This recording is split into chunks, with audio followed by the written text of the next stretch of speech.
လုံးသောသူတော်ကောင်းပေါင်းတို့လည်းမမိတ်မလျော့မပေါ်ဆသောတတိတရားမလျှော့သောဇွဲလုံးလလက်ကင်ထားပြီးတော့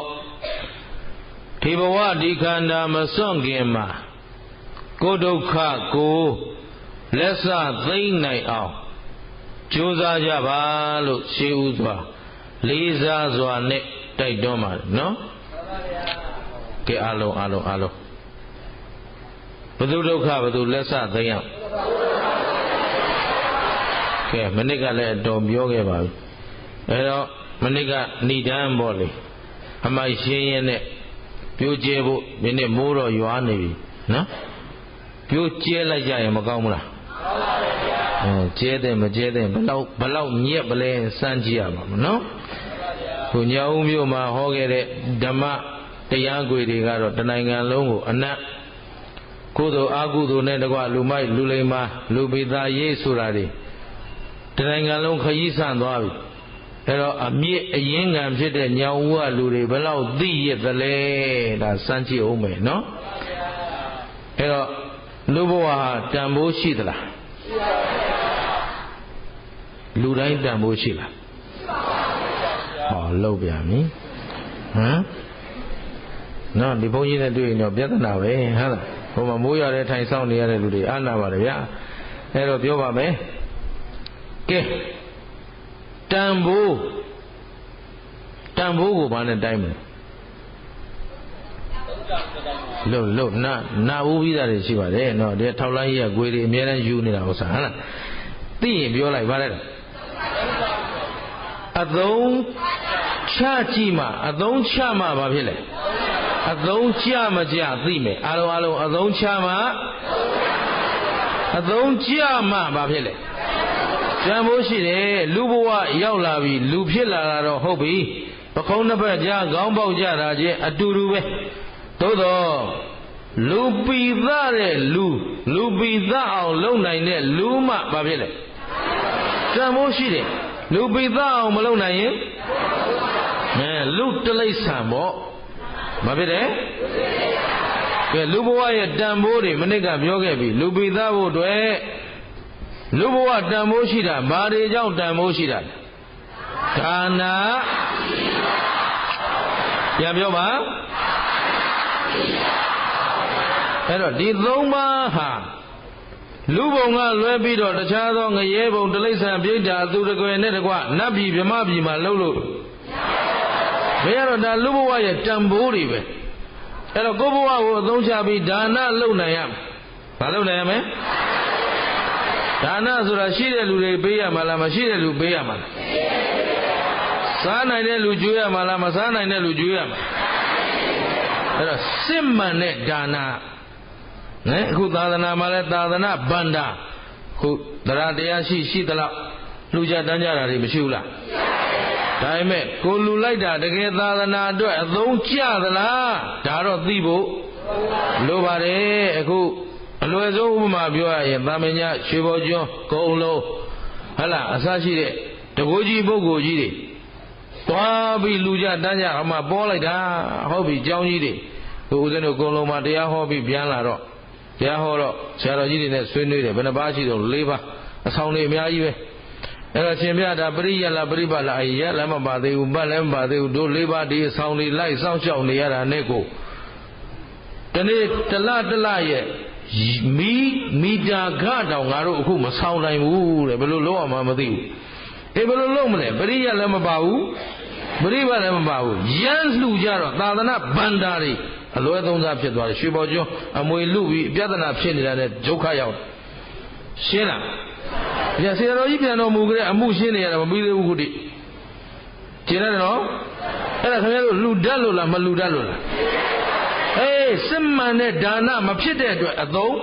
မကျဘူးအသုံးမကျတော့တန်ဖိုးလှူတိုင်းတန်ဖိုးရှိသလားအဲ့ဒါရေးကြည့်တယ်ပရိယအတွက်ဒါမှမဟုတ်ရင်ပရိပတ်အတွက်တစ်ခုခုတော့ဖြစ်ရမယ်ရှင်းသလားတကယ်ပရိယပရိပတ်ကြိုးစားနေတဲ့ပုဂ္ဂိုလ်လေးတွေကြတော့ဆုံးခံကိုယ်တော်လေးမန္တလေးမြို့ဆိုမြို့ပြင်မြို့သစ်ဘက်ကိုအပြေးလွှားပြေးကြရတယ်ဆွမ်းရမယ့်နေရာလေးကိုဘာလို့ဆိုမြို့တွေကဆွမ်းနှောင်းမဲ့လို့မရှိတော့ ရှင်းတယ်နော်အဲ့ဒါလေးဟာသာသနာပေါ်မှာအမြင်မှန်လို့လားမမှန်လို့လားအဲ့တော့အသုံးမချတတ်တော့ဒါနလည်းလှုပ်တတ်အောင်လုပ်ပါအားငယ်သူကိုအပိယမှာလဲနေသူကိုရေထဲကလူအကုန်းပေါ်ဟာတွေလိုက်ဆဲမနေနဲ့လေရှင်းသလားဟိုခင်ဗျားတို့ကအလူဆိုလဲဖိတ်ကျွေးလိုက်ရင်မစားနိုင်တဲ့လူတွေခေါ်ကျွေးတယ်လားစားနိုင်တဲ့လူတွေခေါ်ကျွေးတယ်တယောက်မှကျေးဇူးတောင်တင်ပေါ်မရဘူးအတင်းပြောပြန်သွားရှင်းလားအဲ့ဒါလူတတ်လို့လားမလူတတ်လို့လားအလူတစ်ခုလုံးမှကြရင်နာမည်ပေါ်ဖို့အဓိကဖြစ်တယ်နာမည်ပေါ်ဖို့အဓိကလားကိုလူလိုက်တဲ့ပစ္စည်းအသုံးကျသွားဖို့အဓိကလားအဲ့တော့ငတ်နေတဲ့လူကိုကျွေးရှင်းသလားဝတ်စရာမရှိတဲ့လူကိုဝတ်စရာပေးဒီလိုမှဒါနမြောက်မှာပေါ့ရှင်းတတ်သလားဒါဖြင့်တရားတစ်လုံးနဲ့ပြီးသလားတရားနဲ့ပညာနဲ့တွဲဘာနဲ့တွဲရမလဲကြုံကြိုက်လို့ပြောခြင်းလို့မနစ်ကတော့ဒီဘက်ကကြောင်လေးကနေပတ်ဝင်လာတော့အန္တရာယ်ကင်းဒီနေ့မိန်းလန်းကရှောက်လာတော့ရှောင်လင်လောက်တာကိုမလုပ်နော်ခြေတော့ဖမ်းဖမ်းဆွဲတယ်နည်းနည်းလေးဦးဇင်းသတိပေးကျင်တာပါအလုံးဘုသူတ္တအတွက်စိတ်ဆိုးလို့ပြောတာလည်းမဟုတ်ဘူးအလုံးအတွက်ဘုန်းကြီးကငေါက်တာလည်းမဟုတ်ဘူးပေါ့လေနော်ပြောကျင်တာလေးတစ်ခုပေါ့ဘုရားဘာသာဝင်တွေသတိထားတဲ့ယဟန်များမှာလမ်းမှာတော့အခုဦးဇင်းတို့မင်းလန်းတွေမှာဘယ်မျိုးနဲ့ဖြစ်ဖြစ်တပည့်တွေမခင်းကြဘူးပိတ်ပင်ထားတယ်ဘုန်းကြီးကဘာဖြစ်လို့တော့နဲ့တပည့်ပေါ်မနှင်းကျင်လို့လားတဲ့ဘုန်းကမရှိတော့နင်းမဖြစ်ဘူးလို့နော်ဆိုလိုတာကဒီလိုမိမများရဲ့အသုံးဆောင်ပစ္စည်းကိုယဟန်များမထိကောင်းပါဘူးမထိရပါဘူးအပြစ်ဖြစ်ပါတယ်နောက်တစ်ခါအခုမိမိခြေထောက်ကိုလမ်းဖိုင်ကင်လိုက်လို့မိမမှန်သိနေရင်ဒီခြေထောက်လှုပ်လို့မဖြစ်ဘူးလှုပ်ရင်အာဘသင့်အဲ့တော့မလှုပ်လေဒီကကင်ထားလေဆိုတော့ဘာဆက်လှုပ်အောင်မသိဘူးဖြစ်ရှင်းနော်အဲ့တော့ကြည်ညိုတာလဲကြည်ညိုတာပေါ့သို့တော့သာသနာအတွက်တကယ်သဟဇာတဖြစ်အောင်နီးမှန်လမ်းမှန်နဲ့ကြည်ညိုကြရရင်မကောင်းဘူးလားဦးဇင်းတို့ခြေထောက်တွေကိုလမ်းဖမ်းလိုက်လို့သူတော်ကောင်းတို့မှာဘာကျေးဇူးမှမများပါဘူးမများသလိုဦးဇင်းတို့မှာကျတော့အပြည့်ဖြစ်ပါတယ်ဒါကြောင့်အားလုံးမေတ္တာရခံပါတယ်ဒီဓမ္မဂတိကမှမဟုတ်ပါဘူးဘယ်ဓမ္မဂတိကခြေထောက်မှလမ်းမဖမ်းပါနဲ့ကြီးတွေနဲ့ကြီးပဲကြီးတွန်းကြိမ်မရပါဘူးသိရတယ်နော်တခြားမဟုတ်ပါဘူးဝိနည်းတော်အရာအပြည့်ရှိလို့ပြောတာပါအဲ့တော့အားလုံးပဲကြည်ညိုတဲ့နေရာမှာကဲခုဥဒ္ဓမင်္ဂလာကိုတော်တို့အားလုံးလေးစားသလားလေးစားလို့မိုးရွာတဲ့အထဲကိုတရားနာလာကြဒါဖြင့်ဒီရုပ်ချောချောကိုတော်ကြီးကိုကြည်ညိုတာလားမေးရအောင်မမေးရအောင်ဒီချိန်တော့ကိုယ်ကွယ်မဲ့ချောရင်ချောလှရင်လှလို့လို့ရဟမ်ဒီကိုတော်ကြီးကိုကြည်ညိုလို့လာကြတာလားဘာအတွက်လာကြတာမဲတော့ပါကုန်ပြီတော့ပါကုန်ဘာသိကျင်တာလဲဟုတ်ပါတယ်တရားလာနာတယ်ဆိုတာဘာသိဖို့လဲဟုတ်ပြီဦးဇင်းတို့တရားဟောတာလဲဘယ်လိုဟောရမလဲတရားသိအောင်ဟောရဦးဇင်းကိုကြက်အောင်ဟောရမလားနှစ်သက်အောင်ဟောရမလားဘာလဲတရားသိအောင်ဟောရမှာအဲ့တော့သူတော်ကောင်းတို့ကဲတနစ်တာဦးဇင်းတို့သူတော်ကောင်းတို့ဝေးသွားခဲ့ကြတာကိုများစောင့်ရှောက်ပြီးတော့နေကြသလားလို့မေးချင်တယ်ဒုက္ခပဲခုမနေ့ကဦးစင်းကလူပိသားရေးတွေမပြောဘူးလားလူဖြစ်ကျိုးနဲ့ရေးကောတန်တရားစခန်းသအောင်လုံနိုင်မှလူဖြစ်ကျိုးဒါတွေပြောခဲ့တယ်နော်လူမိုက်နဲ့လူအိမ်မှာပြောခဲ့တယ်နော်ဒါဖြင့်ဒီတစ်နှစ်တာအတွင်းမှာမတွေ့ကြတာတစ်နှစ်ပြည့်ပြီနော်ကိုများစောင့်ရှောက်နေကြသလားမေးလို့ကိုမရတော့စောင့်ရှောက်ပါတယ်နေ့တိုင်းထမင်းမစားဘူးလားပူရင်ရေမချိုးဘူးလားအေးရင်စောင့်မချုံဘူးလားဒါစောင့်ရှောက်နေတာပေါ့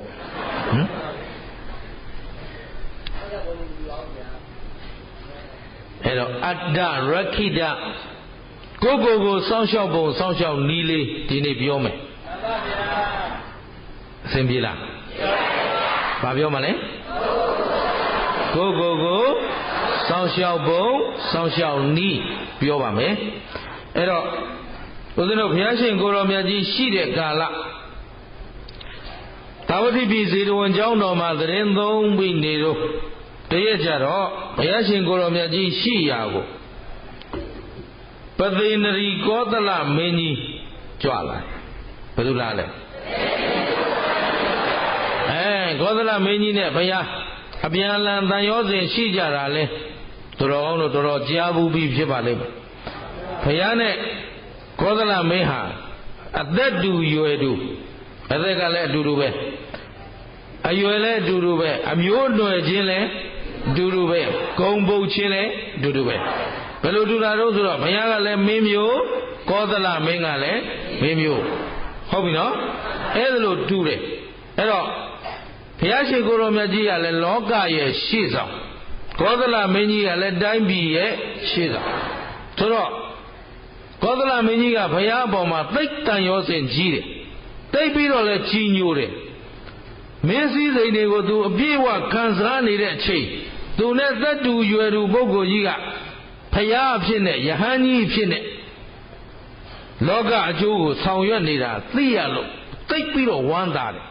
သိပ်ပြီးတော့လည်းသူခင်တယ်တဲ့အဲ့တော့အားရင်ဒါဘယ်သူစီရောက်နေဘုရားစီရောက်နေတော့ဒါပဲသိပ်ခင်တဲ့ပုဂ္ဂိုလ်ကိုလေးစားအဲ့တော့ဘုရားရှိရောက်တာเจ้าမာเจ้าအပြန်လာနှုတ်ဆက်ပြီးတော့သောသလမင်းကြီးကဘုရားကိုလျှောက်အရှင်ဘုရားတဲ့တပည့်တော်စဉ်းစားမိတာလေးတစ်ခုရှိတယ်အဲ့ဒါတပည့်တော်လျှောက်ထားခွင့်ပြုပါဘုရားဘုရားကိုခွင့်ပန်ဘုသူ့ကိုခွင့်ပန်တယ်အဲ့တော့မိမိတဲ့ကြီးကျယ်မြင့်မြတ်တဲ့ပုဂ္ဂိုလ်နဲ့တွေ့တဲ့အခါမှာခွင့်မပန်ပဲပြောလို့ဆိုလို့မရဘူးအဲ့ဒါအခုလဲသူတော်ကောင်းတို့ဘုရားကြောကြတော့မယ်ဆိုတော့ဩကာသမလုပ်ကြဘူးလားအဲ့ဒါခွင့်ပန်တာပဲတပည့်တော်တို့ကြောခွင့်ပြုပါကြောတာပဲခွင့်ပြုအောင်မလားခွင့်တောင်းအောင်မလားဆိုဒါတောင်းရမှာဟုတ်ပြီနော်အဲ့တော့ခုလဲကောသလမင်းကြီးကတပည့်တော်စဉ်းစားမိတာရှိတယ်လျှောက်ထားခွင့်ပြုပါဘုရားကိုလျှောက်ဒီတော့ဘုရားရှင်ကိုယ်တော်မြတ်ကြီးကကဲမဟာရာဇမြတ်သောမင်းကြီးလျှောက်တာပေါ့သင်ပါပြောခြင်းလဲပြောဘာတွေများစဉ်းစားမိသလဲမေးလိုက်တော့ရှင်ဘုရားတပည့်တော်စဉ်းစားမိတာဘယ်လိုပုဂ္ဂိုလ်ဟာကိုယ့်ကိုယ်စောင့်ရှောက်တဲ့လူဖြစ်မလဲဒါစဉ်းစားတယ်မှန်ပါဗျာဘယ်လိုပုဂ္ဂိုလ်ဟာကိုယ့်ကိုယ်ဒါစဉ်းစားတယ်မစဉ်းစားတယ်ဘုန်းကြီးပြောရင်စဉ်းစားလိုက်မှာပဲမပြောရင်တော့ဒီတိုင်းရေလိုက်ငားလိုက်နဲ့အသက်ရှည်လာတာနော်ကိုယ့်အသက်ကိုပဲပြန်ကြည့်အောင်40 50 60အသီးသီးမရှိဘူးလားအဲ့တော့ငါကိုငါဘယ်လိုစောင့်ရှောက်မလဲလို့စဉ်းစားဘူးလားတွေးဖို့ကောင်းတယ်နော်စောင့်ရှောက်ဖို့သင့်မသင့်ဘယ်သူကိုဘယ်သူအားကိုးရမလဲဘုရားရှင်ကိုယ်တော်မြတ်ကြီးကသတိပေးထားခဲ့တာဘယ်သူကိုဘယ်သူအားကိုးရမလဲဒါဖြင့်ဘယ်သူကိုဘယ်သူစောင့်ရှောက်အောင်သောပဲဦးဇင်းစုပေးခဲ့ပြီဒီဘဝဒီခဏမှာပဲဒီခန္ဓာမစွန့်ခင်ကိုဒုက္ခကိုလက်ဆသိမ့်နိုင်ပါစေမပြောခဲ့ဘူးလားသဘောပါတယ်နော်ဘယ်သူဒုက္ခဘယ်သူသိမ့်ရမှာအဲ့တော့ခုလေမင်းကြီးကောသလမင်းကြီးကစဉ်းစားပြီဘယ်လိုပုဂ္ဂိုလ်မျိုးဟာကိုစောင့်ရှောက်တာလေခုနမေးတာအဲ့ဒါပေါ့မနေ့က9ညတရားတွေဟောခဲ့အလုံးတရားမနာခဲ့ကြဘူးလားရှိသေးတော့နာခဲ့လူလည်းပါတယ်မနာခဲ့တဲ့လူလည်းပါတယ်သို့တော့အသီးသီးဒီတရားသံတွေကြားပြီးတဲ့အခါဦးဇင်းကတရားသိအောင်ပြောထားခဲ့တာဟာအလကားပြောထားခဲ့တာလားသိတဲ့အတိုင်းကျင့်စေခြင်းလို့လားဟောတကယ်လို့များသာကျင့်နေခဲ့ကြတာဆိုရင်ဦးဇင်းကကိုယ့်ကိုယ်စောင့်ရှောက်ပြီးနေကြသလားဆိုရင်ရဲတပည့်တော်တို့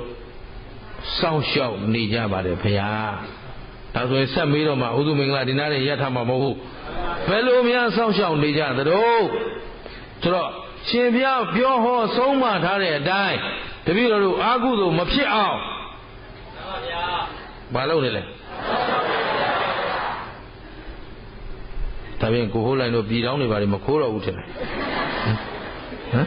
နည်းနည်းပါဗျာတဲ့ဟမ်ဒါဆိုရင်နည်းနည်းဆိုရင်စောင့်ရှောက်သလားမစောင့်ရှောက်ဘူးလားအဲ့ဒါပေါ့နော်ကိုစောင့်ရှောက်သလားဆိုရင်ဒီလိုသွားမှာကျုပ်ကတော့ညောင်ဦးဆိုရင်ကြွားလိုက်ရတာအနေနဲ့ရမှာနော်ဒါရှင်အရဟံစပြီးတော့ဒုဗုဒ္ဓသာသနာမြန်မာပြည်မှာစပြန့်ပွားခဲ့တဲ့နေရာကွအဲ့ဒီပုဂ္ဂိုလ်တွေတရားနာလာတာဘလို့နော်ဘယသက်ကြီးကိုရှမ်းနေတာပဲကွာရှမ်းတော့ရှမ်းတယ်မဟန်ဘူးဖြစ်ရှင်းသလားအဲ့ဒီမနေ့ကဦးဇင်းကနားထောင်ကောင်းအောင်ပြောခဲ့တာလားအလုပ်လုပ်ဖို့ပြောခဲ့တာလားသိလဲသိရမယ်ရှင်းလဲသိလဲရှင်းလဲသိယုံသိလို့ပြီးသလားကျင့်ယုံကျင့်နေလို့မပြီးပါဘူးသိလဲရှင်းလဲအသိနဲ့အကျင့်နဲ့ပြည့်စုံမှလိုရာပန်းနိုင်ကိုရှင်းလားဘုရားအာကိုးကြီးနဲ့မေးလိုက်တာစောင့်ရှောက်နေကြသလားလို့ဆိုတော့တကယ်လို့မနစ်ကတရား၅ဘုတ်ပါပဲအဲ့ဒီ၅ဘုတ်ဟာသူတော်ကောင်းတို့အတွက်ဘဝတသက်စာပြည့်စုံမှုရှိမရှိယုံသလားယုံရင်အဲ့ဒါပဲချင်းဒီနေ့တော်ကြစို့တကယ်ပြောတာတကယ်ပြည့်စုံပြီးသားအဲ့ဒီ9ရက်စာနာပြီးအလုပ်လုပ်ရင်ပြီးပြီရှင်းလားတရားပေါ်မှာဦးဇင်းတို့ယုံကြည်မှုအပြည့်နဲ့အလုပ်လုပ်နေတာကိုတော့တရားဘာတရားမို့လို့တော့လာမမေးနဲ့ကိုတော့တရားမဟုတ်ဘူးဘုသူတရားတော့ဟဲ့ဘုရားတရားကိုယုံလို့ပြောတာဘုရားစကားတခွန်းဟာဦးဇင်းတို့တော်ကောင်းတို့ပြည့်စုံမှုရှိမရှိကြည်ရတယ်နော်ကုသိုလ်အကုသိုလ်ဒါသိထားရင်ဘဝတစ်သက်လုံးကိုစောင့်ရှောက်လို့မရဘူးလားရှင်းတယ်နော်ဒါပေမဲ့အကုသိုလ်ဆိုတာဘာလဲ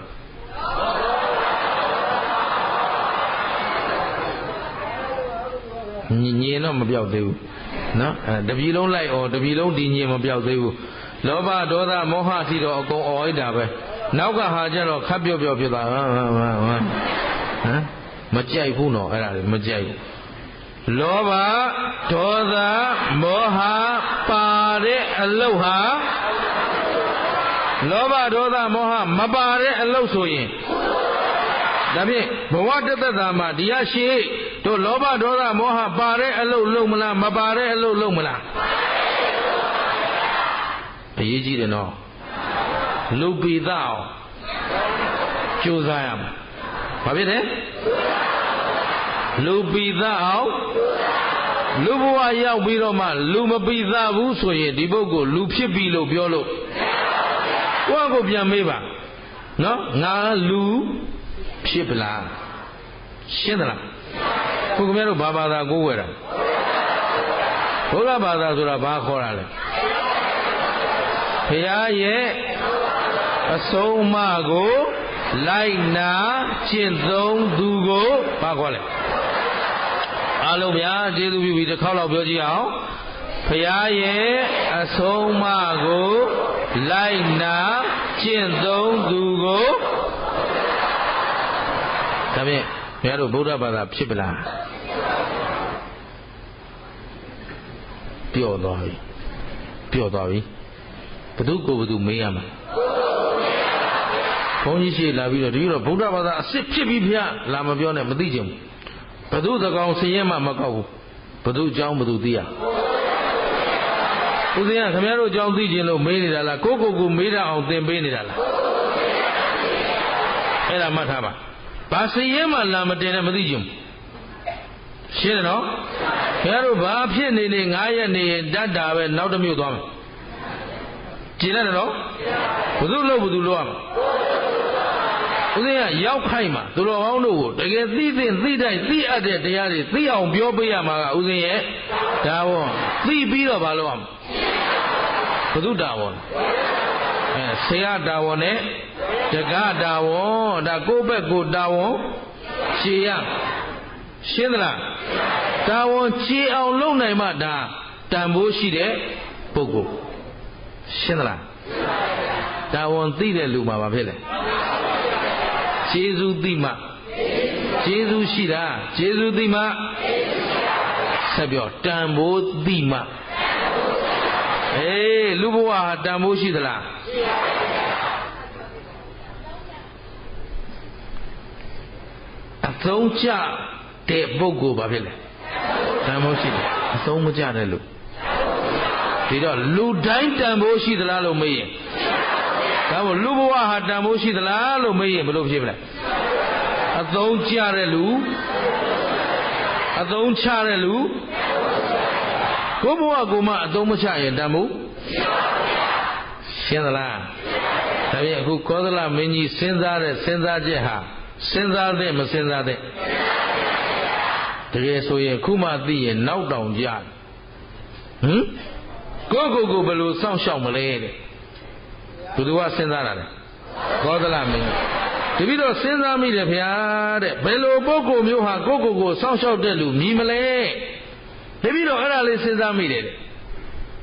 ဆိုတော့ရိုးရိုးလေးအရင်ပြောမှာသူများအသက်သတ်တဲ့လူဟာကိုစောင့်ရှောက်တဲ့လူမြည်သလားမစောင့်ရှောက်တဲ့လူမြည်သလားဘာကြောင့်လဲအကုသို့သူများအသက်သတ်ထားရင်ကိုယ်အသက်လဲရှင်းသလားသူများကိုညှဉ်းပန်းနှိပ်စက်ထားရင်ကိုယ်ကိုလဲဒါပေမဲ့သူများအသက်သတ်ပြီးတော့အသက်မွေးတဲ့လူသူများအသက်သတ်တတ်ဖြတ်တတ်ညှဉ်းပန်းနှိပ်စက်တတ်တဲ့လူဟာကိုစောင့်ရှောက်တယ်လို့ပြောလို့ဒါပေမဲ့ကိုစောင့်ရှောက်သူခေါ်မလားဖျက်ဆီးသူခေါ်မလားရှင်းသလားရိုးရိုးလေးရစမယ်ရိုးရိုးလေးရအခုတော်ကောင်းတို့လူမှလူသီလမလို့ဘူးလားလူကျင့်ဝတ်မလို့ဘူးလားဘုရားကပြောခဲ့ပြီလေသူတော်ကောင်းတို့ဘုရားအဆုံးအမအတိုင်းကျင့်ကြံနေထိုင်မယ်ဆိုဘုရားကအကျင့်ဘယ်နှမျိုးထားခဲ့လဲ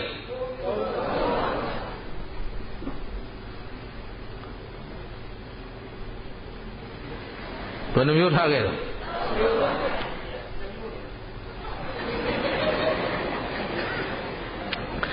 ကဲသိက္ခာဘယ်နှရထားခဲ့လဲသိက္ခာကြ3ရတယ်သိက္ခာကိုယ်စကားမဟုတ်ဘူးအကျင့်ကိုယ်စကားသိက္ခာဆိုတာအကျင့်ပဲအကျင့်ဆိုတာသိက္ခာပဲအရကရုရဲ့မှတ်ထားအောင်နော်အဲ့တော့သိက္ခာဘယ်နှရလဲဒါဖြင့်အကျင့်ဘယ်နှမျိုးလဲဘာတွေလဲသီလသမာဓိပညာပြန်ပြောအမလေးကိုရွှေညောင်ဦးတို့ရဲ့လောက်ကြပါဦးနော်သိက္ခာလေး300တောင်ဖြောင်းဖြောင်းမပြောနိုင်ဘူးပြန်ပြောပါဦးများကျေးဇူးပြုပြီးတော့သီလကျင့်ရတယ်နော်အဲ့ဒါဘယ်သူကျင့်ရမှာလဲမှတ်ထားအရေးကြီးတာဗမာလိုသိအောင်လုပ်တာပါဠိလိုတိုက်အောင်ကားမလုပ်နဲ့ရှင်းသလားဘုရားရောင်ဝါးတွေသိက္ခာမေးလိုက်တော့သိတယ်300တဲ့သိက္ခာဆိုတာဘာလို့ဖို့လို့ကျင့်ဖို့အကျင့်ဒါဖြင့်အကျင့်ဘယ်နှမျိုးလဲသီလသီလဆိုတာစိကံပဲသီလဆိုတာဘာလဲလူမှလူကျင့်ဝတ်စိကံရှိရမယ်အ ਨੇ ဆုံးကံ5ပါးကိုလုံအောင်ထိရမယ်သူသက်သူတစ်ပါးပစ္စည်းသူများအိမ်ကိုညာဤတကောင်ထားခိုးမှသခိုးမဟုတ်ဘူးနော်ပြည်တောင်းခိုးလဲဘောပါလားစီပေပါစီကွက်ခိုးလဲသခိုးပဲအလေးတင်အောင်ခိုးရင်ကောရှင်းလားအခုဒီမလာခဲ့မိုးကုတ်မှာတရားဟောတယ်မိုးကုတ်ဆိုတာကိုမြို့ကိုမွေးလာတဲ့မြို့မိုးကုတ်သူမိုးကုတ်သားအကြောင်းကိုနော့ချီအဲ့ဒါဥဒိယတရားဟောတော့ခဲတို့ဈေးဝယ်သွားသလိုပေါ့ဗျာလို့ဝယ်တဲ့လူလဲခိုးရောင်းတဲ့လူလဲဟောဆိုမိုးကုတ်မြို့မှာဈေးဝယ်ရင်ဆိုကြပါစို့ပဲသီးအာလူခရမ်းညင်သီးကြက်သွန်ပေါ့လေတပိဿာပေးပါဆိုရောင်းတဲ့လူကလည်းရောတပိဿာဟိုင်းမှာတွေ့လားဇောက်ထိုးချိန်ခွင်ကိုတခါလဲရှားကိုလန်းနေရောဟောဒီမှာတွေ့လားအပြည့်ပေးတာဒီလိုမှဝယ်တဲ့လူကလည်းသဘောကျတာဟုတ်အဲ့တော့သူကရှာထွက်အောင်ပေးတယ်ဘာဖြစ်လဲအဲ့ဒါရှာထွက်နေတာဘာဖြစ်လို့အဲ့တော့တကပုံလေးရှိတယ်လေမှန်ရင်မှန်မှန်ရင်ရှာထုတ်ပြတယ် အဲ့ဒါဘာလို့ချိန်ခွင်ပြောတာအဲ့ဒါမမှန်လို့ရှာထွက်နေတာဗောဗျရှင်းသလားမှန်ရင်ရှာထွက်ပါမလားအဲ့ဒါတော့ဒီမနော်ဒါမိုးကုတ်ပြောတာမှခင်ဗျားတို့ညောင်ဦးမပြောပါဘူးဟမ်ရှာထွက်နေတယ်ဟောဒီမှာအဲ့ရှာထွက်တာလေးထဲလိုက်တာဟောမဟုတ်ဘူးနော်ဒီစစ်ကလေးဒါလေးနှလုံးသုံးလုံးထဲလိုက်ဟောယူသွားအမေဒါမျိုးဆိုသဘောကိုကြလို့အိမ်ရောက်ချိန်ကြီး80သားပဲရှိတယ်ဆိုတော့ဟိုလူကဘာလို့လေခိုးလို့ဆိုတော့မဟုတ်သူမဟုတ်သားရဲ့အချင်းကတပိဿဝယ်ပြီးရင်စစ်တောင်းကျင်တာသူကဘာလို့ချင်တာစီ30သားဆို30သားဝယ်ပြီးစစ်ထည့်လိုက်ပါအောင်လို့တယ်ဆိုတော့ဟိုကလည်းအစစ်ပေးနိုင်အောင်မလုပ်လို့ရှင်းလားအဲ့တော့ဝယ်သူကလည်းခိုးတာပဲဝယ်တဲ့လူကတပိဿဝယ်ရင်ဘယ်လောက်လိုချင်လဲတပိဿ30လိုချင်တာရောင်းတဲ့လူကလည်းမြတ်အောင်ဘယ်လိုလုပ်80သားဖြစ်အောင်လုပ်ပလိုက်90ကိုမရောက်တော့ဘူးကွာသဘောပါသလားအဲ့တော့ဝယ်သူလည်းခိုးဟောဒါပြန်တတိုင်းပြီလို့မလေးခင်ဗျားတို့ပြောတာကြုံမပြောသဘောပါသလားအဲ့ဒါမှန်လို့လားမမှန်လို့လားစိတ်ဓာတ်တွေကပြည့်စည်နေတယ်တပိဿလိုဝယ်ရင်တပိဿအတိယတော်ပြီပေါ့ကျင်ရတာ30သားဝယ်ရင်10သားအတိဦးဇင်းတို့တက္ကကြီးတွေရှိတယ်ဟုတ်တင်ကန်းဝတ်သွားတဲ့တက္ကကြီးဈေးရောက်တာတိတ်တိကျ30သားဟောတယ်မ30သားမုတ်ကိုအပြည့်အဲ့ဒါမန္တလေးမြို့မှာသူပြောတယ်ဒီပြီးတော့စပြီးဈေးရောက်တော့မယ်ဆိုတော့စံတပြီတောင်းလိုက်ပြီးတော့ဝယ်တာဘယ်မှမရလို့တံပြူဆိုင်မှာတတ်သွားရိုက်ခိုင်းရအဲ့ဒီရိုက်ခိုင်းတာတောင်9လုံးခွဲဖြစ်နေလို့ပြန်ဖြည့်ခိုင်းရတယ်တဲ့အဲ့ဒါဆိုင်ရအံ့ဩလို့တဲ့ဟာခင်ဗျာရောင်းမလားဝယ်မလားခွက်ကလို့မေးတယ်တဲ့သူကဝယ်ခွက်ကတစ်မျိုးကိုဗျဟိုကျိုးလဲကြားဘူးတာတွေရှောက်ပြောတာပါဗျာနော်ဘုန်းကြီးဆိုဘယ်သိပါမလို့ဝယ်ခွက်ကတစ်မျိုးရောင်းခွက်ကတစ်မျိုးအဲ့ဒါရောင်းခွက်လားဝယ်ခွက်လားမဟုတ်ဘူးရောင်းခွက်ကောဝယ်ခွက်ကောတစ်မျိုးတည်းပဲထားမှာအဲ့တော့တပီအပြည့်လုပ်ပေးတပိဿအပြည့်လုပ်ပေး30သားအပြည့်လုပ်ပေးတတ်ရိုက်ခိုင်းပြီးတော့သူ့ဆိုင်လာရင်30သားဟောမှာ30သားမှုတ်နစ်လိုက်တယ်အပြည့်လောင်းထည့်တယ်အစ်စ်ပေးပါဦးမပေးနိုင်ဘူးပြန်တော့အစ်စ်မရလို့မဝယ်ခြင်းရင်ကြိုက်တဲ့ဆိုင်သွားဝယ်ကျုပ်ကတော့30သားဒီဈေးနဲ့ပဲရောင်းသူ့မုတ်ကပါလေ30သားအပြည့်ကြိုက်တဲ့နေရာသွားချိန်လိုက်ရှင်းလားအဲ့လိုဈေးရောင်းခဲ့တာသူ့ဆိုင်ဟာတက်တန်းတစ်လျှောက်လုံးအခုချိန်ထိသူ့သားလက်ထက်ထိမြို့တစ်တချမ်းလုံးတင်မန်းကုန်းတချမ်းလုံးကဒီဆိုင်ကိုအားကိုးနေရဘာဖြစ်လို့လဲဆိုတော့ဈေးလည်းမှန်တယ်အလေးလည်းမှန်တယ်ပစ္စည်းလည်းရှင်းသလားမှန်မှန်ကန်ကန်လှုပ်ရှားလို့ရမရလှုပ်ရင်ဖြစ်မဖြစ်ခိုးလို့များမြတ်တာနဲ့မခိုးပဲနည်းမြတ်တာဘယ်ဟာတန်ဖိုးထားမှာကျွန်တော်ဒီဈေးရမှရောင်းနိုင်မယ်မှန်မှန်ကန်ကန်ပြောရောင်းလို့မရဘူးလားပစ္စည်းမှန်မှန်သိရင်ဒီဆိုင်ကိုရှင်းလားမျက်နှာကြီးစူပုတ်ပြီးဝယ်ခြင်းဝယ်မွယ်ခြင်းတွေတို့ကမှန်မှန်ရောင်းတာပဲလုပ်ရင်တော့ဘယ်ရမလဲသဘောပါသလားဈေးရောင်းပါတယ်ဆိုမှတော့ချိုသားတော့ပြောရမှာပေါ့သို့တော့မှုသားတော့မပါစေနဲ့ရှင်းလားလုပ်လို့မရဘူးလားပြင်လို့မဖြစ်ဘူးလားဒါပြန်မလုပ်ကြဘူးပြက်တာတော့အကုန်ပြက်နေတာနော်တရားမှမကောင်းဘူးဘုန်းကြီးလည်းပြက်လူလည်းပြက်ပဲဟမ်ပြက်ဘူးလားအကုန်ပြက်တာပါပြက်တာတော့ဒါပေမဲ့ပြက်မှန်းသိရင်မလုပ်ကြဘူးရှင်းလားပြင်လို့ရပါဦးမလားယုံသလားယုံရင်လုပ်ကြတော့လေဗျာဟမ်သဘောပါလားအဲ့ဒါဒီနေ့အတ္တရခိတကိုစောင့်ရှောက်တာလေးပြောချင်တာဒါပြောချင်တာရှင်းတော့ဒါဖြင့်သူများအသက်တတ်တဲ့လူဟာကိုစောင့်ရှောက်တဲ့လူလားကိုဖျက်ဆီးတဲ့လူလားကောင်းပြီသူဥစ္စာခိုးတဲ့ပုံကိုဟာကိုစောင့်ရှောက်သူလားဖျက်ဆီးသူလားကိုကသူများပစ္စည်းခိုးထားရင်ကိုပစ္စည်းလဲအခိုးခံရမယ်ဟိုနာကြပြောက်ဒီနာကြပြောက်ဟိုနာမေ့နေဒီနာမေ့နေမရှိဘူးလားဒီခါလေးပစ္စည်းလေးသုံးကြည့်မရှိဘူးအဲ့ဒါခိုးဖြစ်တယ်သိနေတာပစ္စည်းတွေပြည့်စုံဝယ်ထားတဲ့သူမင်္ဂလာပြောရရင်တော့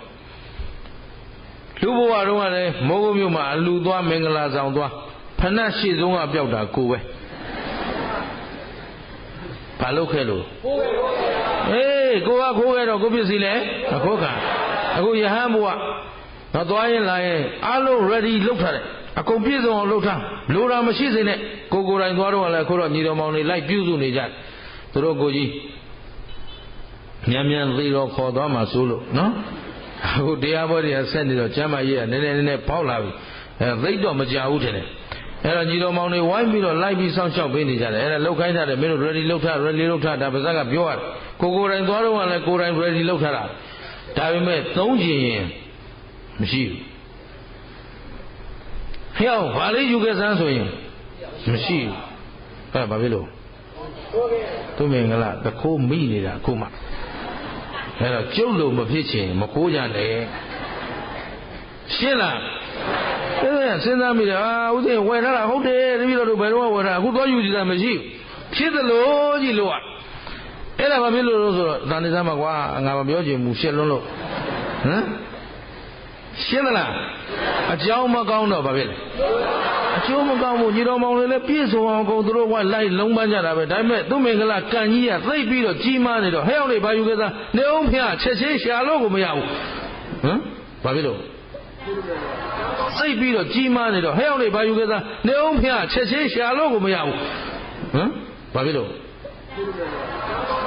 အဲ့ဒီကောင်တွေမကောင်းတာနေမှာဟမ်ညီတွေမကောင်းတာလားဘယ်သူမကောင်းတာအကြောင်းမကောင်းလို့အဲ့ဒါကြောင့်မို့သူများပစ္စည်းခိုးတဲ့လူဟာကိုဖြက်စီးတဲ့ပုဂ္ဂိုလ်ရှင်းသလားကိုစောင့်ရှောက်တဲ့လူမြင်မလားဖြက်စီးတဲ့လူမြင်မလားရှင်းသလားခုပြောသလောက်နားလဲသလားခိုးလိုက်ရတာတခုတည်းနော်ဟမ်ခိုးပြစ်လေးတစ်ခုသိရင်ပဲသွားမလို့မမေ့နဲ့တေဦးနော်ဘယ်သွားမလို့လေတို့ဖွဲ့ကိုကုံလေးနဲ့ကိုနေစမ်းမှာတေဦးနော်ဟိုအပယ်တွေပါလေလုံးမလို့တေဦးနော်ဘယ်သွားမလို့ဒါမှတေဦးနဲ့တေဦးဘုန်းကြီးနဲ့လိုက်မှာပေါ့နော်အဲ့တော့ခိုးပြစ်လေးတစ်ခုနည်းနည်းလေးခိုးတာပဲနည်းနည်းခိုးများခိုးတရက်စားလဲဒါတွေအားလုံးသိပါတယ်တစ်ခွက်တော့လဲမူးတာပါပဲနှစ်ခွက်တော့လဲမူးတော့တစ်ခွက်တော့ရင်အပြစ်ရှိမရှိနှစ်ခွက်တော့ရင်ကောအခုလဲနည်းနည်းလေးခိုးလဲအဲ့တော့ခိုးပြစ်သိရင်ဘယ်သွားမလို့ယုံသလားမဖြစ်တော့ပါဘူးဗျာသိမွားလေးခိုးတာပါဆိုပြီးတော့ဒေဦးမသွားဘူးလို့ရသလားမာလိကာမေဘုရားကြီးကြားဘူးလားတစ်သက်လုံးမှုသားတခွန်းမပြောကြတစ်သက်လုံးမှာပါလားတခွန်းနဲ့တစ်ချိန်လုံးဉာဏ်ပညာသိကြီးတဲ့မိဖုရားမာလိကာဆိုတာနော်သောသလမေးရင်အားကိုးရတဲ့မိဖုရားဉာဏ်သိထက်တယ်ဘုရားပေါ်မှာလည်းသိကြီးညိုတယ်ဘုရားစကားလည်းနားထောင်တော့တစ်သက်လုံးမှာမှုသားတခွန်းနဲ့ပြောခဲ့တယ်အဲ့ဒီတခွန်းနဲ့သိတော့ပဲသွားတော့တေဟိုခင်ဗျရှင်းလားဒါဖြင့်ငါတို့နည်းနည်းလေးခိုးတာပါဆိုပြီးတော့အပြစ်မရှိဘူးလို့တော့ရှင်းသလားတရားကိုယုံသလားယုံရင်တရားနဲ့လျော်အောင်ရှင်းပါတရားသိမှအသိတရားရှိမှအသိတရားရှိမှတရားနဲ့လျော်အောင်နေတတ်မှာတရားနဲ့လျော်အောင်နေတတ်မှာအပြစ်ကင်းမှာဘာဖြစ်မှာလဲ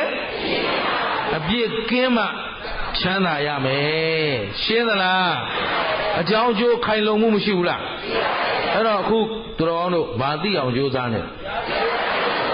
ရားသိပြီးနောက်မှာရှိရမယ်အသိတရားရှိရမယ်တရားသိပြီးရင်အဲ့ဒါသိအရေးကြီးတာဗျအသေးချမ်းသာတရားသိပြီးမှမရှိတာလို့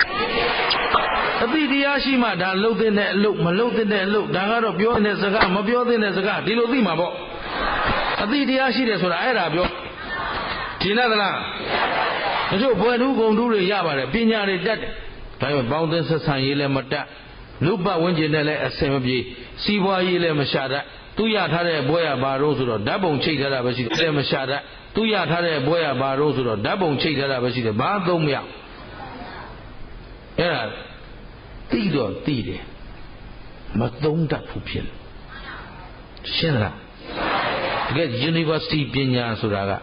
တက္ကသိုလ်ဆိုတာဦးဇင်းတို့ဆယ်တန်းအောင်တော့အမေဖေကိုငဲ့ညာတဲ့အနေနဲ့ကျုပ်ကျောင်းမတက်ချင်ဘူးစာပိစာယူပဲလုပ်မယ်ဆိုတော့အဖေကတက်ကသီလာဆိုတဲ့တက္ကသိုလ်ဟာတဲ့အလကားထားတာမဟုတ်ဘူးကွာငါသားရသွားတက်ကြည့်အောင်တဲ့ဆိုတော့တက္ကသိုလ်၄နှစ်တက်တဲ့ခါမှာလူမှုဆက်ဆံရေးပညာကိုကဆယ်တန်းအောင်တဲ့လူချင်းတူပေမဲ့ဒီတက်တဲ့လူနဲ့နိုင်တက်တဲ့လူကိုအသိချင်းမတူတော့အသိပညာတတ်ပညာအဲ့လိုကွာအဲ့တော့အဲ့ဒါကိုပြန်အသုံးချပြတော့အခုဦးဇင်းတို့ပြောတော့အတူတူဘွဲယူခဲ့တဲ့လူတွေကမင်းပဲမှတ်မိတယ်ကွာတဲ့ငါတို့အဲ့ဒါတွေတခုမှမမှတ်မိတော့ဘူးဆိုတော့ဟောသူတို့သိတော့သိတယ်တရားတော့သိတယ်အသိတရားရှင်းသလားသဘောကောပေါက်သလားအသုံးချတတ်ဖို့လိုတယ်ဘာလို့ဖို့လိုလဲအဲ့တော့အခုဦးဇင်းဟောကြားထားတဲ့ဒေသနာဓမ္မတရားစကားတွေကိုအလဟတဖြစ်အောင်လုပ်ကြမလားအသုံးချကြအားလုံးမေတ္တာရက်ခံပါတယ်ဒီစကားတွေကိုပြောနိုင်ဖို့ဘုရားရှင်ကိုယ်တော်မြတ်ကြီးလေးသင်ချေနဲ့တဘာသသိန်းခင်ဗျားတို့ကျုပ်တို့အတွက်စွန့်လွတ်လာအဲ့တော့ဥဒုမင်္ဂလာအာမနာတောင်မှဘုရားတော့ရှင်းသလားဒီလိုစကားတွေဒီလိုဟောနိုင်ဖို့ဒုတိယတစ်ဆင့်ပြောရရင်ကျေးဇူးရှင်ဟောဆရာတော်ဘုရားကြီးပါဠိတော်တွေရွတ်ပြီးတော့နားမလည်တဲ့စကားတွေပြောနေရကနေမြန်မာစကားပြေသက်သက်နဲ့ရွတ်ချွန်းချွန်းရွတ်ပြီးတော့နားမလည်တဲ့စကားတွေပြောနေရကနေမြန်မာစကားပြေသက်သက်နဲ့ရွတ်ချွန်းချွန်းထုံထုံပေါက်ခင်ဗျားတို့ကျုပ်တို့အတွက်အနစ်နာခံပြီးပြောခဲ့လို့ခုခင်ဗျားတို့ကျုပ်တို့မှာတရားသိခွင့်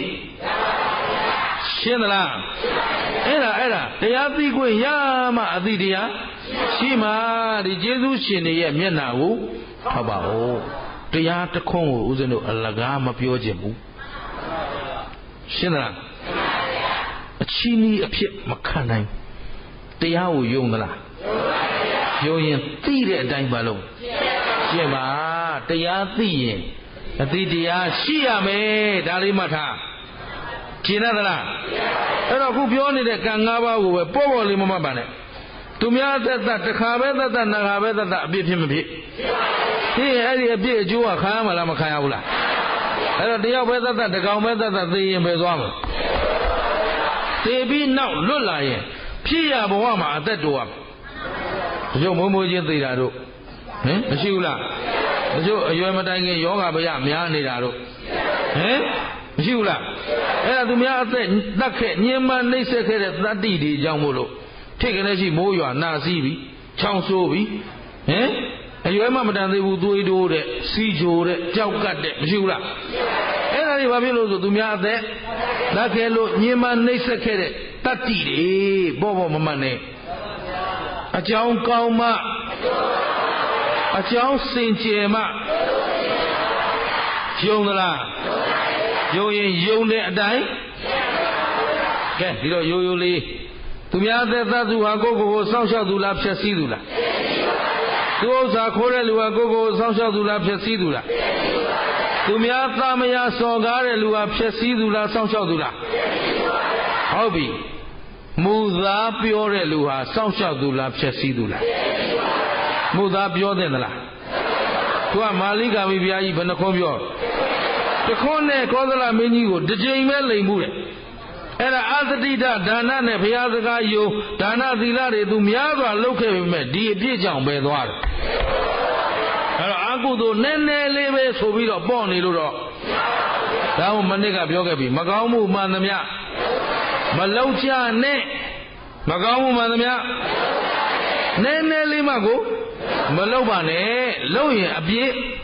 ဖြစ်ရမယ်အပြစ်ဖြစ်ရင်ဘယ်သူပဲဆင်းရဲမှာလဲလုံးလိုက်ရတာခဏလေးနော်ရှင်းသလားပူသားပြောလိုက်တာလဲခဏလေးပဲတခွန်းနဲ့ပဲဒါပေမဲ့အဲ့ဒီအပြစ်တွေကနောက်ဘဝကြတော့စကားမပြီးသွားမညီအာဘုတ်စော်နံပြီးတော့ကိုပြောစကားသူများနားမထောင်ကျိုးအိမ်မှာပြောတဲ့လူတွေရှိတယ်လေမလေးတပည့်တော်စကားကြဘယ်သူမှနားထောင်ကျင်တာမဟုတ်ဘူးသူကမဲ့ကရွက်ကနဲ့နောင်လဲနားထောင်အောင်မဟုတ်ဘူးခုလဲအာကုသို့ဖြစ်နေတာရှင်းလား ကိုအကြောင်းကိုမစင်ကြင်ဘူးငါစကားသူတို့ဘာလို့နားမထောင်ကြသလဲဩငါတတန်တရားလုံးမှုသားပြောလာတာနားထောင်မှာမဟုတ်ဘူးဒါလေးနေကိုယ့်ကိုယ်သာလို့ရှင်းလားအကြောင်းကောင်းမှသူတို့ကလှဲ့လက်ညှိုးထိုးနေမလားကိုအကြောင်းကိုစီစစ်နေမလားအားလုံးရှင်းသလားတရားကိုသဘောပေါက်ရလားတကယ်တရားသိတာဆိုရင်တကယ်ကိုအသိတရားအတိုင်းစောင့်ရှောက်ရမယ်တရားနဲ့လျော်စွာနေတတ်မှကိုစောင့်ရှောက်တဲ့လူလို့ဆိုလို့ရှင်းသလားဒီတော့မှုသားပြောဂုံးကြိုက်တဲ့စကားပြောမရှိဘူးလားဒီနေ့ချင်းချင်းကိုယ်အောင်ဂုံးတိုက်တဲ့စကားပြောတာကိုစောင့်ရှောက်တာလားကိုရန်သူကိုခေါ်တာလားကိုဖြည့်စည်းတာပဲရှင်းသလားတခါတိမ်ဖြင်းပေါ့ပြက်တဲ့စကားကောင်းသလားပြောတာစကားကိုဘလို့ရှုတတ်ပေါ့ပြက်နဲ့ပြောချင်သလိုရှောက်ပြောရင်လူတကာကိုယုံအောင်မလားမယုံတဲ့ပြင်ဒီပုဂ္ဂိုလ်မှာကုသိုလ်ဖြစ်နေလားအကုသိုလ်ဖြစ်နေဒါဖြင့်ကိုဘာလုပ်တာလဲဖြည့်စည်းပြစ်ကြည်လိုက်တယ်နော်ဒါဖြင့်သေရဲ့သောက်တာဟာလဲကိုစောင့်ရှောက်တာလားဖြည့်စည်းတာလားဒီပြီးတော့ပြောသလားဘယ်သူမှမယုံကြဘူးဖရားရတယ်လာပြောတော့သူ့ပါဇက်ကအရက်စောနန်းတယ်မင်းအဲ့ဒီအရေးမျိုးထားဘယ်သူမှမယုံဘူးပြောကျင်တာပြောမယုံမယုံစေးသောက်ထားဘာသောက်ထားအိမ်ကကလေးတွေကတပည့်တော်ကြတာမလေးစားဘူးဖေရမလေးစားတဲ့စိတ်သောက်ထားဒီအစောနန်းတွေမှာတော့ဘယ်သူမှမလေးစားဘူးမင်းဘယ်လောက်ပညာတတ်လို့ဘယ်လောက်တော်တယ်ပြောအသုံးမကျလို့ကိုအသုံးမကျတဲ့အရေးသောက်ရှင်းလားသဘောကောပေါက်သလားကိုလူဖြစ်ပြီလားလို့အရင်မေးဦးရှင်းနော်ခုဒီကံမ၅ပါးလေးနဲ့ပတ်သက်တာကိုငါတို့ဘယ်လောက်ယုံကြည်မှုရှိသလဲစီစစ်တဲ့မစီစစ်တဲ့ပေါ်နေပေါ်စားပြီးပေါ်သေကြမလားတန်ဖိုးရှိအောင်လုပ်မလားရှင်းတယ်နော်ဒါပြန်တန်ဖိုးရှိတဲ့အလုပ်ဟာ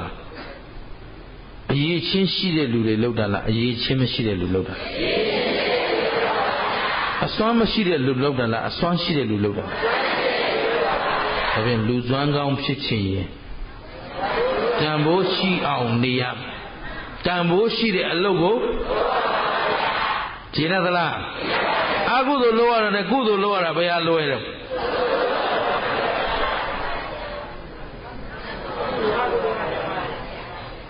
နောက်တစ်ပတ်ကြည့်ရင်မျိုးပြောင်းတော့မတင်ဘူး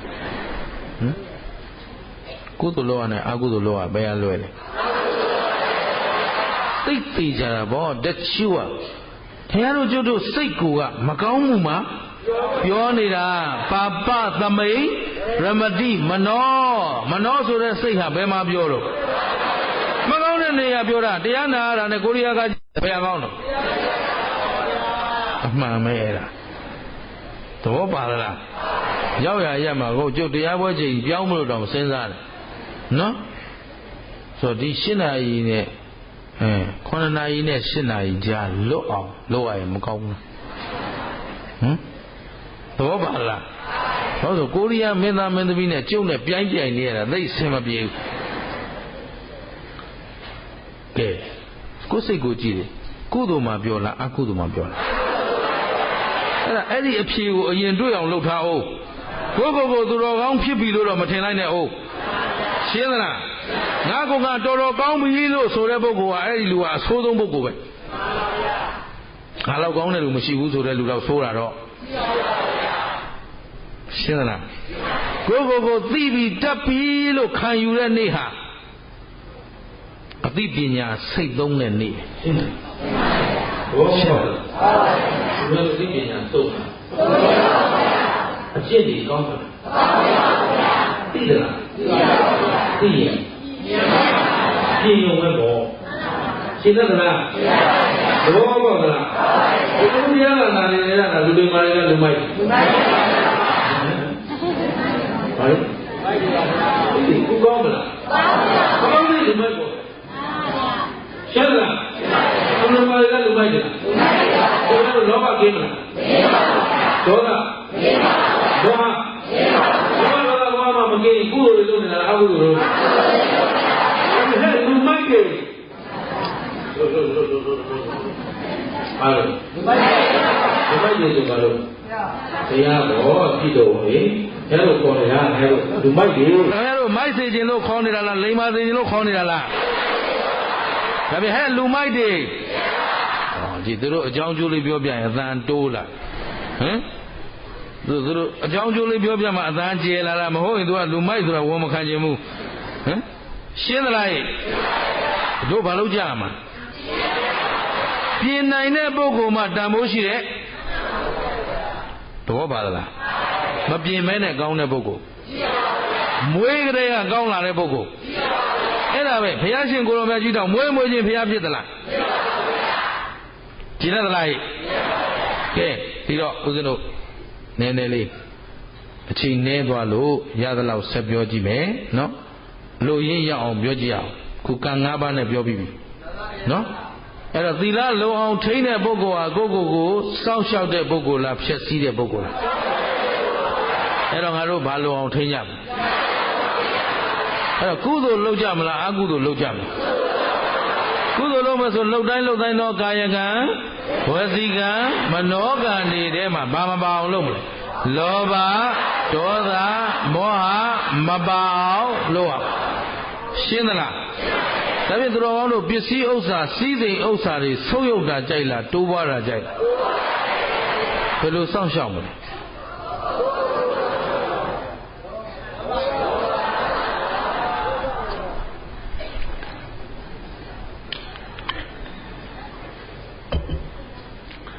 တရားဘယ်လောက်ကြည်တယ်လဲလို့မေးကြည့်တာပါနော်ပစ္စည်းဥစ္စာဒနာရဲ့အရင်မူလအကြောင်းရင်းပါလေဟောဒီလိုကြတော့ဒါနလေဒါပေမဲ့ပစ္စည်းဥစ္စာမဆုပ်ယုပ်ချင်ဘူးဆိုရင်ဘယ်လိုစောင့်ရှောက်ဒါနပြုမှာပေါ့အမလေးဟဲ့နော်ဟမ်သိမထားဘူးလားမနေ့ကမပြောခဲ့ဘူးလားအဲ့ဒါပဲအခုဘယ်လိုစောင့်ရှောက်ကြမလဲဆိုတာဒါပဲပစ္စည်းဥစ္စာစီးစိမ်ဥစ္စာစောင့်ရှောက်ခြင်းဗာများလုပ်မှာအန္တရာယ်ကင်းဘေးရှင်းပြီးတော့အနာရောဂါကင်းခြင်းရင်ဒါပဲပေါ့ဗျာယောဂသိမ့်များနေတဲ့ထင်ဥပုသ်ဆောင်မယ်သီလလုံအောင်ထိမ့်မယ်ရှင်းသလားကိုယ်စိတ်နှစ်ပါးချမ်းသာခြင်းရင်ရှင်းသလားဘာဝနာအလုံးမလုံးဘဲနဲ့စိတ်ချမ်းသာကိုယ်ချမ်းသာရှိတဲ့ပုဂ္ဂိုလ်တော့မရှိဘာဝနာအသိသာမရှိရင်တောင်းတခြင်းရောကုန်မလားကြောင်းကြခြင်းရောဘာလို့တောင်းတတာလဲပြန်မလုံးနဲ့ဘာလို့တောင်းတတာလဲ will receive မနေ့ကပြောခဲ့တယ်ရလိမ့်မယ်ထင်လို့ဒါဖြင့်ပိုင်မယ်ထင်လို့ဆိုင်တယ်ထင်လို့လို့လေဒါဖြင့်ဘာလို့တောင်းတနေတာလဲစကားအသိသေးကြတယ်နော်ရောင်ဝါးသင်ခဲ့တာလားအသေးချာသင်ထားတာလားဘာလို့တောင်းတနေတာလဲဘာလို့ကြောင်းကြတာလဲအဲ့တော့ဘာဝနာအသိထားတဲ့ပုဂ္ဂိုလ်ကခင်ဗျားတို့ကျတို့ခန္ဓာဘယ်နှပါးရှိလို့အပိုင်ခန္ဓာဘယ်နှပါးတို့အကျဉ်းချုပ်လိုက်ရင်ယုတ်တရားနဲ့ဒါဖြင့်အဲ့ဒီယုတ်နာနှစ်ပါးဟာယုတ်ကိုပိုင်သလားနာငောယုတ်မြဲသလားနာငောကဲလောကမှာဘာမြဲတို့သဗ္ဗေသင်္ခါရဖြစ်ပြီးတော့ဘယ်တရားဖြစ်ပြီးရင်ဘာသစ္စာလဲသိတဲ့ဉာဏ်ကဟောမင်းနဲ့သာဒီလိုပွားများနေရင်ဒီပုဂ္ဂိုလ်မှာလောဘဒေါသမောဟတွေလာအောင်မလားမလာရင်ဒီပုဂ္ဂိုလ်ကကုသိုလ်ဖြစ်မလားအကုသိုလ်ဖြစ်မလားကုသိုလ်ဖြစ်မလားအကုသိုလ်ဖြစ်မလားကုသိုလ်ဖြစ်ရင်ကိုစောင့်ရှောက်တာရှင်းသလားကုသိုလ်ဖြစ်ရင်အပြစ်ရှိအောင်မလားအပြစ်မရှိရင်ချမ်းသာတယ်အပြစ်မရှိရင်ဒါဖြင့်ဘု து ကိုဘု து စောင့်ရှောက်တာအဲ့တော့ဒါနသီလဘာဝနာသီလသမာဓိပညာသိက္ခာဘယ်နှရလဲဒီတိုင်းဒါနသီလဘာဝနာမလုပ်ရဘူးလားအဲ့ဒီလိုလုပ်နေတဲ့လူမှဘု து ကိုဘု து စောင့်ရှောက်ရတယ်အဲ့တော့ဘာဝနာအသိမရှိဘဲနဲ့စိတ်ချမ်းသာအောင်နေလို့စိတ်ချမ်းသာတဲ့လူလဲရှင်းသလားဒါဖြင့်ဘာဝနာပွားများမယ်ဆိုတော့သဗ္ဗေသင်္ခါရ ဒါဖြင့်ယုံနာဓမ္မသင်္ခါရတွေဘယ်ချိန်ကြည့်ကြည့်ဖြစ်ပြီးရင်အဲ့တော့ပြတ်တတ်မှန်းသိရင်တောင်းတကြလဲကြောင်းကြကြလဲဒါဖြင့်ဒီပုဂ္ဂိုလ်ချမ်းသာမလားဆင်းရဲမလားအဲ့လိုပုဂ္ဂိုလ်မှကိုယ့်ကိုယ်ကိုဘောဓလမင်းကြီးကဘုရားတပည့်တော်ဘုရားတဲ့သူသက်သက်ချင်းသူဥစ္စာကိုချင်းဆိုတဲ့ကာယကံဝစီကံမနောမိမိကိုယ်ကိုမိမိကာယကံဝစီကံမနောကံတိုင်းမှာအာဟုသို့မဖြစ်အောင်သီလလုံခြုံအောင်စောင့်ထိန်နေတဲ့ပုဂ္ဂိုလ်မှကိုယ့်ကိုယ်စောင့်ရှောက်တဲ့ပုဂ္ဂိုလ်လို့ဘုရားတပည့်တော်ဒီလိုမြင်တယ်တဲ့အဲ့ဒါဟုတ်တာဘုရားလို့ဘုရားကိုဘာလို့ရှောက်ဘုရားကသာဓုမဟာရာဇသာဓုတင်ပြောတဲ့အတိုင်းအမှန်ပဲတဲ့ကိုယ့်ကိုယ်စောင့်ရှောက်တဲ့ပုဂ္ဂိုလ်ဟာသီလကိုလုံအောင်ထိန်ရဒါနပြည့်စုံအောင်လဲဖြည့်ရမယ်သီလပြည့်စုံအောင်လဲဖြည့်ရမယ်ဘာဝနာနဲ့ပြည့်စုံအောင်လဲပွားများရမယ်ဘာဝနာမပွားများဘဲနဲ့ချမ်းသာတယ်လို့ဒါပြန်ဘသူကိုဘသူစောင့်ရှောက်နေရအောင်တခွန်းနဲ့ပြောရင်ဘသူစကားနားထောင်အဲ့ဒါပဲဥစဉ်မေးတာကိုစောင့်ရှောက်ကြသလားဆိုတော့စောင့်ရှောက်ပါတယ်ဘုရားဘယ်လိုများစောင့်ရှောက်နေကြတော့ဘုရားရဲ့အဆုံးအမတိုင်းကျင့်ကြံအားထုတ်ချင်းဖြင့်ဘုရားတပည့်တော်တို့စောင့်ရှောက်နေပါတယ်ဘုရားဒီလူများဖြေလိုက်ရင်သာဓုလို့အာရပါရခေါ်လိုက်ရမှာခုတော့ဖြေတတ်ပြီလားမမေးတော့ဘူးဘယ်သူကိုဘယ်သူမေးရမှာဥစဉ်အတွက်လားသူတော်ကောင်းတို့အတွက်လားတပည့်တော်တို့အတွက်ဗာဘုရားလုပ်လေဗမာပြည်အလေကောင်လာပြီးဗမာစကားသိရမလို့ဖြစ်ဥစဉ်အတွက်လားသူတော်ကောင်းတို့အတွက်လားအဲ့ဒါအစသင်ပေးရအားရှိတယ်ဒီလိုတပည့်မျိုးတွေနဲ့တော့ဆရာနာမည်ကြီးဖို့မြင်တယ်ကဲဘယ်သူကိုဘယ်သူစောင့်ရှောက်ကြမှာဒါနသီလဘာဝနာသီလသမာဓိပညာအသီးသီးပြည့်စုံအောင်မလုပ်ရမယ်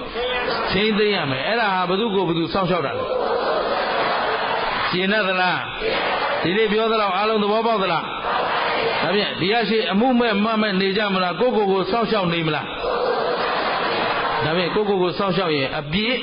ကင်းအောင်နေရမယ်မလုပ်တယ်အပြည့်ကင်းအောင်နေတော့ဘာဝနာသတိနဲ့ကြည့်ရင်ရုပ်ကိုပိုင်သလားနာငေါကိုပိုင်သလားကဲဘယ်ပစ္စည်းကိုပိုင်လဲမပိုင်မဲနဲ့များလောဘဒေါသဖြစ်เสียအကြောင်းအဲ့တော့မပိုင်တဲ့ပစ္စည်းတွေအတွင်းနဲ့အာဟုသို့အဖြစ်ရှင်းသလား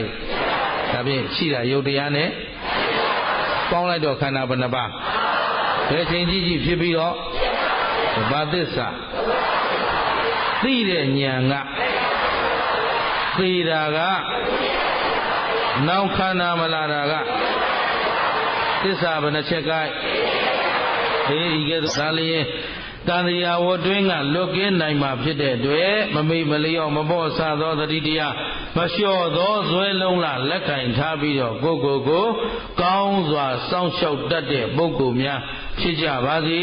လို့ဆန္ဒပြုရင်ဒီနေ့ညဒီမြနဲ့ဏိကုံချုပ်ကြစို့